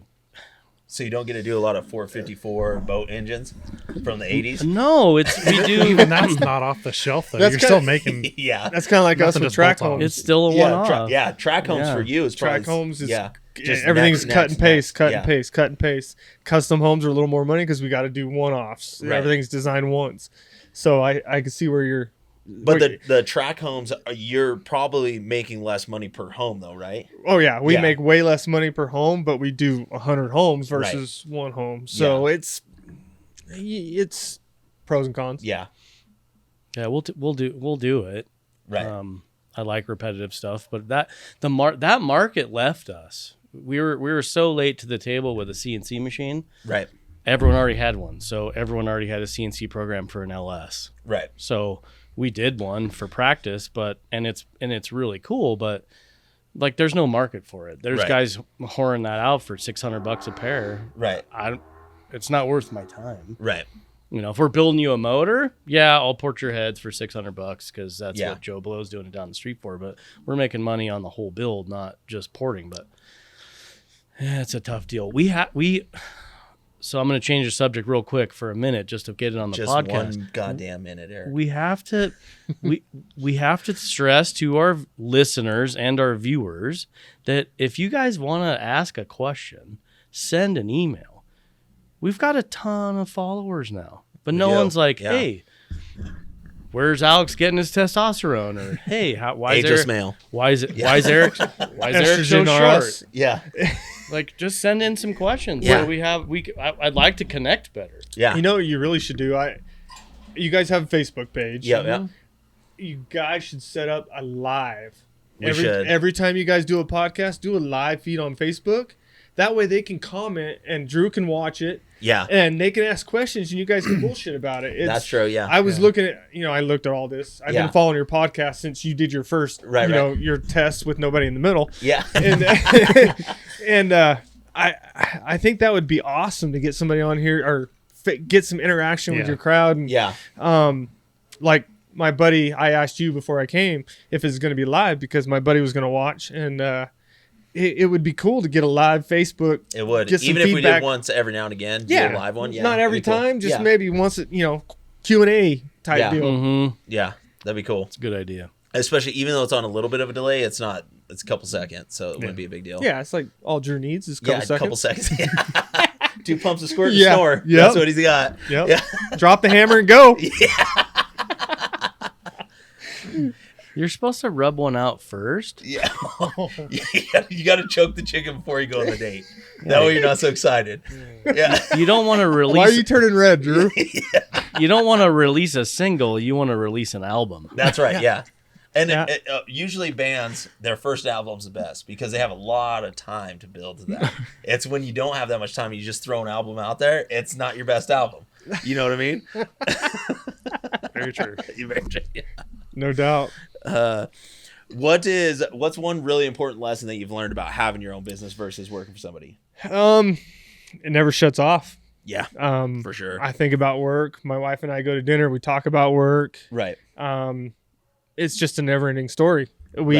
Obviously we're here to serve our customers. Right. And even when we take a vacation, I'm still working. Yeah. So it's you realize how much your bosses in prior time put into their business to give you opportunity to make money. Yep. And you go home and go, fucking bullshit. And you're like, now I look back and I'm like, wait a minute here. They were talking about it at dinner time.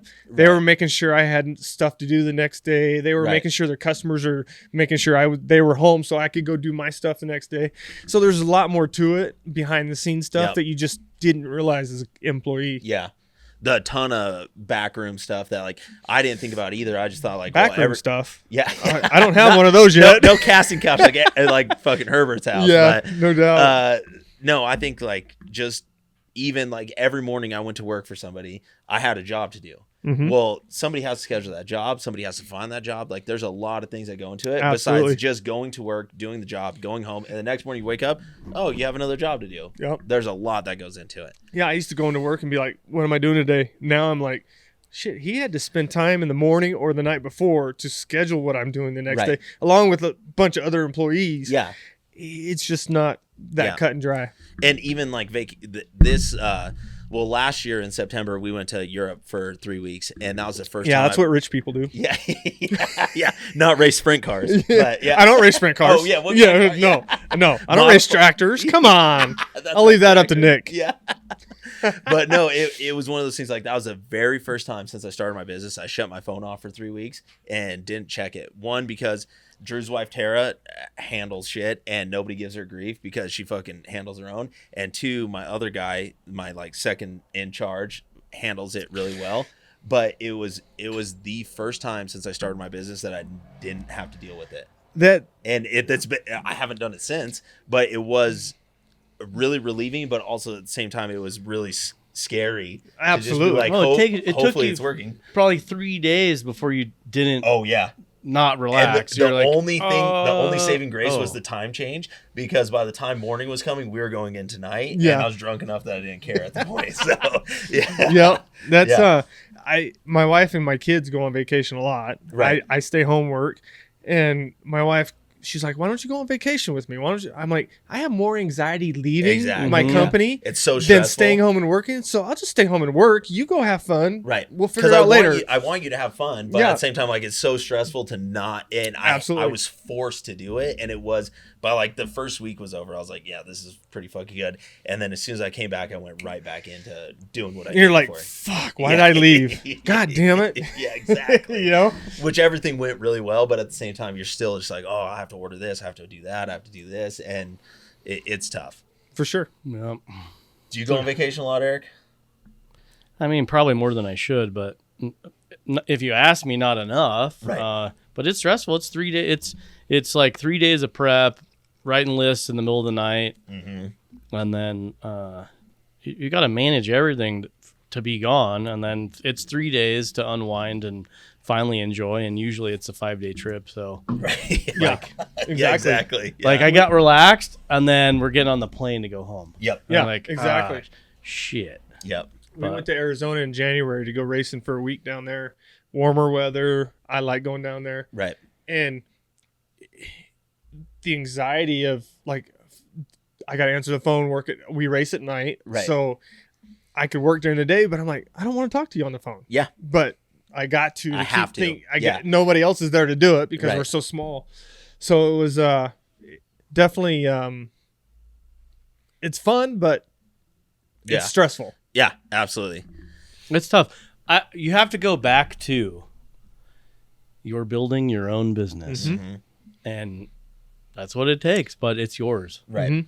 and people are, I have friends of mine that are in business here in town, and they're big, and they're like, you just got to relinquish this. You got to hire this. And I'm like, I'm just too controlling to let my name just give it to anybody. That's the hard part. Yeah. And it's, our name is huge. Yeah. Reputation is huge. And you got to kind of not micromanage. I don't want to use that word because I hate that word, but you have to micromanage what's going on. I feel like I have to, even though maybe I don't have to. I still feel like I don't think I'm a micromanager at all. My guys are their own bosses. They talk to the customers. They do all their own shit. But somebody has to oversee it and make sure that like this is right. And maybe the customer wants something done and the tech didn't understand that exactly the right way. So I will talk to that customer and say, hey, this is what we did. Is this what you wanted? Blah, blah, blah. And I think that like if you go for too long, that relationship may fall apart. It may be fine, but it may fall apart. And then that's a huge loss to you because Absolutely. And your employee, because he doesn't have that work to do. Right. And to build a relationship with somebody takes so much time and it can fall apart so fast. Absolutely. It can take one job can make that entire thing fall apart. Same with us. Yeah. One little mistake could be like, the whole, your whole relationship you've built over the years. Right. Oh, are you canceling us? No, I'm just. All right. So we gotta cover he's like got an estrogen we gotta appointment. do like Second Amendment and a couple other. Oh little yeah, things. yeah. Okay. So how are you on 2A? You got any favorite guns? I have an AR-15. To be honest with you, my dad was never not a gun advocate. He was never a gun guy. Yeah. He hunted. My dad either. Yeah. He was a hunter, and that was it. Yeah. Never been hunting in my life because I was too ADHD, whatever Right. they, crazy. That's boring as shit. It is. I have a good time bird hunting, but I've gone hunting. I want to do the hogs out of the helicopter. That hogs sounds out of fun. the. I would Dude, do. that would be the shit. Yeah, That would be fun. that wouldn't be boring. Hey, No. there's a No. couple in Reno we can go hunting. a couple of hogs. You don't need a helicopter. No, we just need a Chevy truck and a big bed. Herbert, how you doing, bud? Well, he's got the dualies, huh? That's We what- could haul a lot of hogs in that son bitch. Yeah. We put him right in the bed. You got a goose, gooseneck and a couch and some free tequila. Yep, and a camera for the casting. They'll come running. I got it. I bought my first AR-15 probably 6 years ago, and of course I like cool shit, so I had to buy it all custom, all Right. digital, not just a black one. Yeah. And I bought my wife. She has a CCW. I don't. She has a 38 special. She used to carry a hammerless 38 special, and then she complained that it was hard to pull the trigger, so we got her a little Ruger. Yeah. And that she could pull the trigger on 12 times or whatever, in case she misses. And we have a 9mm. So, okay, I'm a little ADHD. Right. Shooting guns is cool, but I like to pinch my pennies and save my shells, and I use it for important occasions. Right. I'm similar to that. We shoot maybe once a year. Yeah. We do Thanksgiving. Yep. Yeah. Everybody's And, there. We'll shoot. That's about it. Other than that, my son-in-law, he's a huge gun guy, and we take him out. My daughter go out and we go shooting, but I have him in the I have a gun sitting on my nightstand just because. Just but in other case. than that, I have guns in the cabinet and a bunch of shells, and I have like 1,000 rounds of 380, for my wife's gun, and we go out and shoot that shit when we ride the Razor and stuff. But I just never. I guess you got to have money and I'm so preoccupied. You got to sit doing still to other shoot things. guns. You Yeah, know. it's the thing. Yeah. Yeah. I hear you. I Yeah. hear you. We shutting it down? We'll shut it down. All right, dude. I appreciate you guys having me on. Before you leave, one last thing. What is one thing if somebody was trying to get into your trade, whether it be just starting out or starting their own business, what's the biggest piece of advice you could give somebody in your trade? Somebody in my trade, I would say if you're interested in a trade and you choose HVAC, it's something that somebody needs year round in our environment. Yeah. Not everywhere, but in our environment, it's something that somebody needs year round, and you can make a good living. I've done it for 27 years. You can make a good living doing HVAC. Right. If you have the desire, you learn common sense. Work your ass off. Basically, all you got to do is work your ass off. Yeah. I worked for my old boss all the time for peanuts, knowing now what I did for the company. I worked for peanuts. Right. And I was okay with that because I felt like I was doing a service. Right. And I treated it like it was my own company. I ran it like it was my own company, and you just got to have that desire. You want to. You have to have that want to get somewhere. It's any job you do. Yeah. If you want to be good at it, you got to have that want. Yeah. Whether it's building engines or building Tonka trucks, or you got to have that desire to be good at it. Yeah. And if you want to make that money, you got to be good at it. But the money's there.